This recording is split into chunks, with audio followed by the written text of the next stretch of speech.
Okay, welcome back to part 6 in this introduction to Microsoft Excel spreadsheet program, which is for financial, statistical, accountancy, scientific and other quantitative applications and calculations. Just finished the previous installment, part 5, with this first example of a cumulative sum. I was racing to just get it to fit about 10 minutes, so I'll just briefly mention it again because it's quite fiddly. So the idea for cumulative totals here was that you would put the formula, the sum formula, F3 to F3, you'd put this dollar sign in the first part of that formula. You'd put the dollar sign in the first part of it in order to tell the program to keep the row constant. So it keeps the first part of the sum constant, but it varies the second part of that sum. So this cell range has become more complicated now because the second part of the cell range is varying, but the first part of the cell range is constant for row. So as you drag that formula down, it will keep that first range constant, meaning it's always going to be referring to January, and it will be making the sum from January to whatever the varying second part is. So at the moment it's just the sum from January to the varying part, which is also January, so it's just going to be 1250, but as you drag it down, it's going to be the sum from January to the next row. It will vary, it will copy that as become F4, but it will keep this to stay as F$3, so that will be January plus February, and then the next one will be January plus February plus March, so it will vary the F3 to become F5 because you're moving down 2 rows, and it won't vary the first part because that's the constant fixed reference to January, and so on. So this is the basis of building the cumulative total or the running total as you drag that formula down. And if we double clicked on this, so you could drag it down like that and it will copy it. But there's something else that happened in the video, which was I double clicked on this little square by mistake. That's actually a shortcut anyway, and it will have the same effect as if you dragged it down.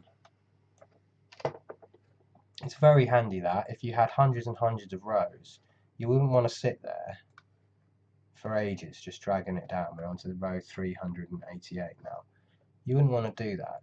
You'd want the program to be able to copy that formula down. Suppose it was 20,000 rows. Well, you don't want to sit there for 5 minutes dragging it down. So all you'd have to do then, if there was data going down 20,000 rows here, all you'd have to do is click on that little square and it would copy the formula down.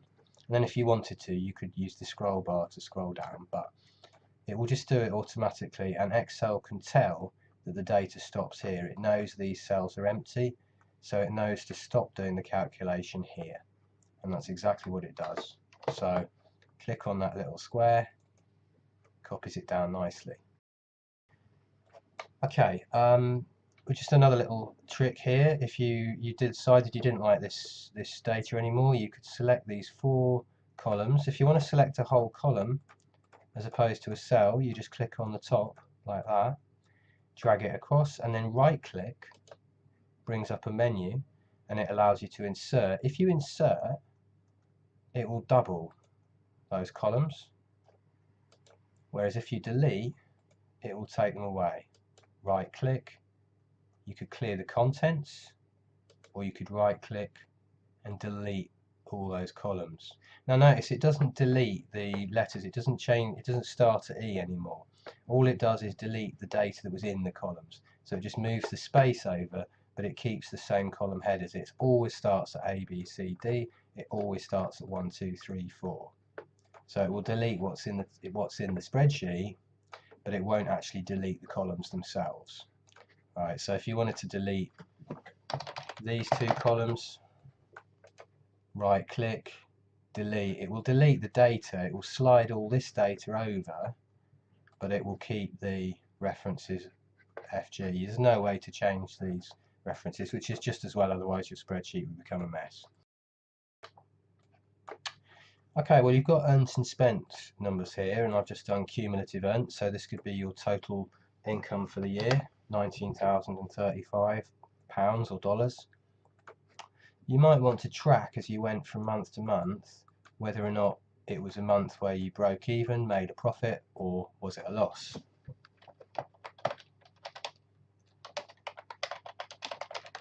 It's a profit whenever what you've earned is greater than what you've spent, and it's a loss whenever what you've spent is greater than what you've earned. So let's say that let's say this is all businesses. This is just your business accounting. So these are business expenses. It's not your personal expenses. So you've got B3 minus C3 there. B3 minus C3, and according to whether or not the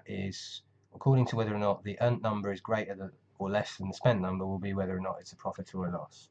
So in the first month of January, you've earned less than you spent, so that's kind of come to a negative number. 1250 minus 1350, negative 100. Now you don't need to type that formula every single row. We don't need to sit here typing B4 minus C4, B5 minus C5. That would be very tedious. I've already showed the example that you just take that formula and you use Excel's copy or drag function. So you can drag it down this way and release the left mouse button, and it's calculated the profit or the loss for every month. Or you could use the same trick. You could look at that little square in the bottom right corner, double click that square with the left mouse button, and it will copy all those figures down to the bottom automatically.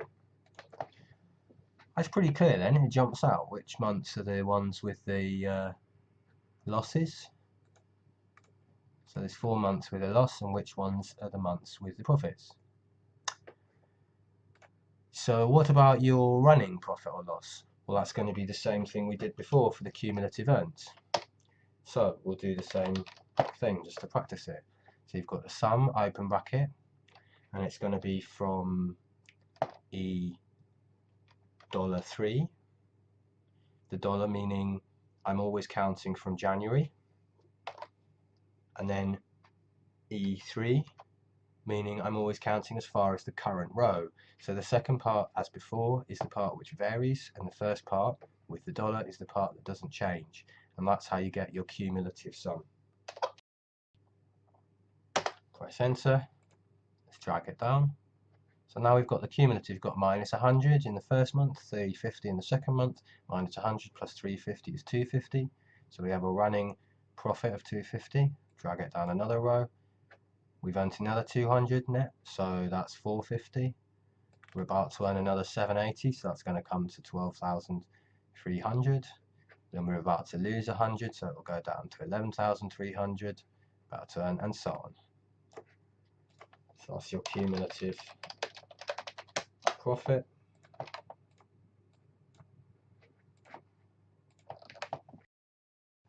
So you can start to build up these kinds of calculations. And what we've got now would be regarded as being a kind of business table of some kind. And obviously this is an example with 5 columns and 12 rows, but these business tables can become as complicated as you like.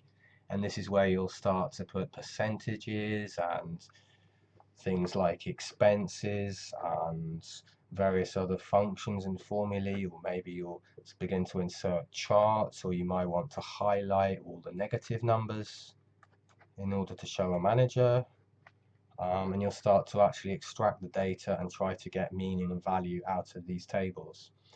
So all of those functions I'll be showing you in the next installments.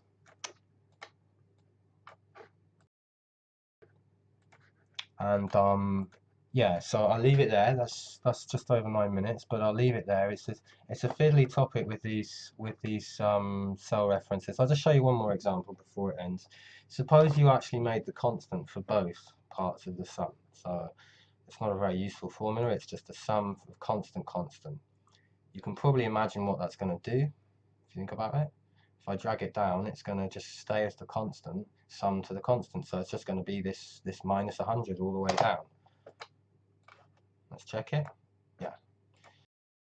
And the reason it doesn't change is because the dollar sign is now in both positions in that sum range.